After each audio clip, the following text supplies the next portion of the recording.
So let's get right into today's topic. And it's kind of a piggyback. If those of you who joined me a few weeks ago when I discussed the personality characteristics, we were talking about the 4 different categories that everyone falls in. If you walk the face of this earth, you have a personality type. And there are 4 different categories. Most psychologists agree with that you're going to fall into. You can relate to all the different personality characteristics, or personality types, I should say. But typically, each one of us have one that tends to be more dominant. So that personality type that's more dominant for us is the way we view the world. It's the way we see the world, the way we interact with the world. It just kind of helps define the essence of who we are. As I've said before, with nearly 7 billion people on the planet, there's no 2 people who have the same fingerprint, not even identical twins. And with personalities, although you will have people and meet people who have similar characteristics, you're unique in that as well. And your personality is consistent. It stays consistent over time. Who you are today, personality-wise, if you're being authentic to who you are and consistent to who you are, is who you were at the age of 3 and 4 personality type. Only way personalities can ever change is if there's some type of head injury sometimes that can affect personality, or if there's mental illness. Other than that, it's important for us to just keep in mind that one of the tenets to live in a fulfilled life, a happy life, is to be authentically who you are in your personality type. Now, how does that relate to relationships? As a brief overview, and for those of you who may not have the book, Bloom 7 Steps of Personal Transformation, you can download the first chapter for free on my website, drrosemoulton.com, and it goes over just in detail what all the different personality types mean. So it'll be great if you haven't had a chance to do that, but you should still be able today to just follow along as it relates to relationship and gain some new knowledge that will hopefully help you in your own life. But basically, again, we have the 4 different personality types. Brief overview, you have the wildflower. As the name pretty much states, these are the individuals that are outgoing, spontaneous, spur of the moment. They really thrive. What makes them really shine in life and live their life in full bloom is when they can live in a world that allows them to just be that free spirit. Then we have the mums. The mums are considered opposites of the wildflower. The mums are the type who they thrive on structure. To live their life and feel like they're living their lives in full bloom, it's important for them to feel like they know what's to be expected. They have structure. They value tradition. They like to know what's coming next. And then we have the tulips. The tulips, you think about even tulips in your garden, they tend to stand alone. These are kind of, people have called them the strong silent types. Sometimes they're the ones who you can find, like Steve Jobs was a tulip type, but these are people coming up with new ideas. They're in their heads a lot. In their heads. You would think that they're not paying attention, but they're analyzing everything. But this is what makes them feel good, to kind of just take things apart and figure them out, so they can better understand the world. Then the opposites of tulips will be considered your poppy personality types. And these are our nurturers of the world. These are our lovers of the world. These are the people who are the first to notice when others are not feeling well. And they're the first to lend a helping hand. These are our volunteers, the Mother Teresa types. And they love having people around. They feel in full bloom and they feel really connected to life when they can be connected to others. Connection to others is so very important to them. And as I said, they will be considered opposites of tulips. So we have these 4 different personality types. We have the mums, and we have the wildflowers, which are, kind of opposites, dichotomies of each other. Then we have the tulips, and we have the poppies, which are opposites or dichotomies of each other as well. I tell you guys, I've been in practice now for over 16 years, and it never fails. I've seen couples, all the time. I've seen individuals, which eventually may have morphed into couples counseling. And these are classic hookups, these opposites. It's always, it almost never fails 90% of the time when I'm seeing a couple. The makeup of that couple is the wildflower mom or the poppy, the tulip. So that whole adage that opposites attract, there's some truth to that. Is it true? Is it not true? And I would have to say there's definitely truth to that. opposites do attract. The issue becomes it's very hard for them to sustain in harmony. Not impossible, but very hard. And the difficulty comes because there's that tendency after the novelty wears off for us to want to change each other. So let's talk about the whole opposites attract. We tend to choose people who appear to give us the very qualities we think we're lacking. So let me give you guys a scenario. You have the wildflower type. Perhaps this is we're going to just use a guy as the wildflower type. This is the bad boy, type, or, has an edge about him that's very attractive to maybe someone who cannot relate to that edge. And I'll just give a scenario. This is a wildflower type. Maybe he rides a motorcycle and, very free-spirited, very spontaneous. And then you have the mom type. Perhaps this is a female who has always played it safe, traditionalist to heart, always played by the rules. She meets this wildflower type and it's like, wow, this guy has all the qualities that I've always wanted to test out, but been too afraid to. And I tell you guys, when these opposites hook up, it's like, it's electric, because you have the wildflower who's always been told maybe his whole life that he needed to be more structured, more organized, more serious. Then you have this mom who's always told she may have been too boring or needed to live life a little bit. They get together and it's like fire. I mean, and some of you guys, I'm sure, can relate to this.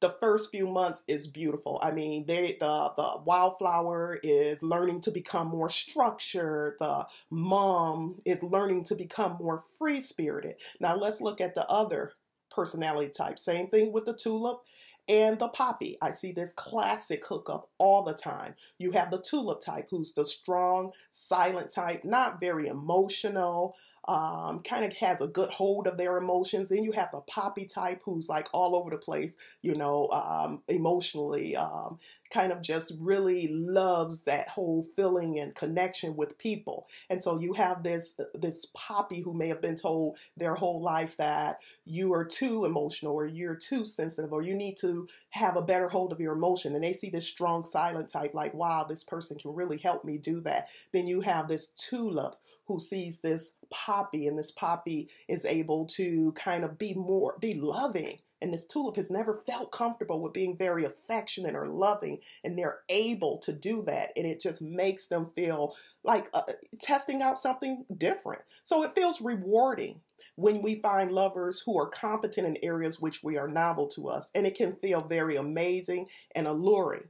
The issue, as I mentioned before, becomes after the first 3 to 6 months of all this excitement, all these endorphins just all off the charts, all of a sudden we want to go back to what comes most natural to us, because truth be told, all of us want to feel connected to our natural personality type. So even if you stepped out of your true nature of being whatever you are for a while, just to test the water somewhere else, we all want to go back to what feels most comfortable. So you have the wildflower who's tired of trying to be on time all the time and says, I want to go back to just being my unstructured, show up when I show up type of self. You have the mom who says, okay, enough for all this free-spirited life. Let me get back to some structure. I need that. I crave that in my life. You have the tulip who's saying, okay, I've had enough of all this emotional and affection. I want to kind of go back in my shell. And you have the poppy who says, I like having people around. That tulip's too isolated for me.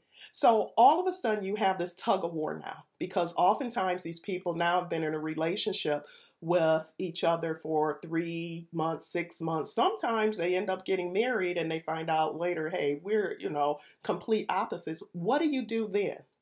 What do you do then? It's not that opposites cannot live in harmony, because they can. But one of the things that's so imperative that we do is respect each other's perspective. Do not try to change a person into becoming someone that they're not. So even though you met this person and they made you feel amazing and alluring, and now you want to go back to just what comes most natural to you, it doesn't mean you have to throw the baby out with the bathwater, as they say. You know, you can really learn to complement these things. Now, I'll be honest, truth be told, it is a lot easier when you're in relationships with people who see the world from your perspective. It is more, it's easier. It not to say you guys won't have disagreements or you won't see eye to eye from time to time, but fundamentally you both share the same perspective on the world, so it's easier. But when you found yourself in a situation where someone is opposite and it's really frustrating you, you have to ask yourself, is it something that's worth you saving? Is it something that you want to put the work and effort in saving? And if the answer is yes, what it requires that you do is to respect that person's point of view.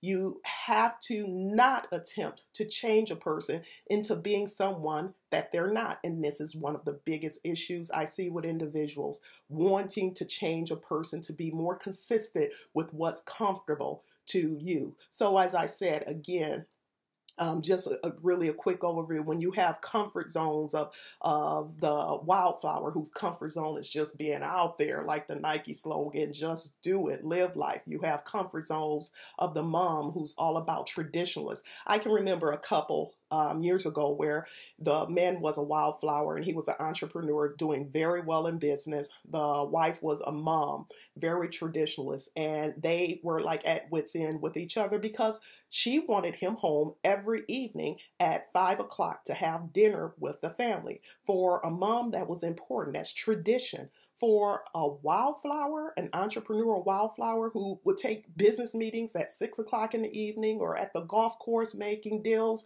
all day, that just seemed so foreign to him. And it became very difficult for them to live in harmony together because what she wanted was something that didn't feel comfortable for him to give, and vice versa.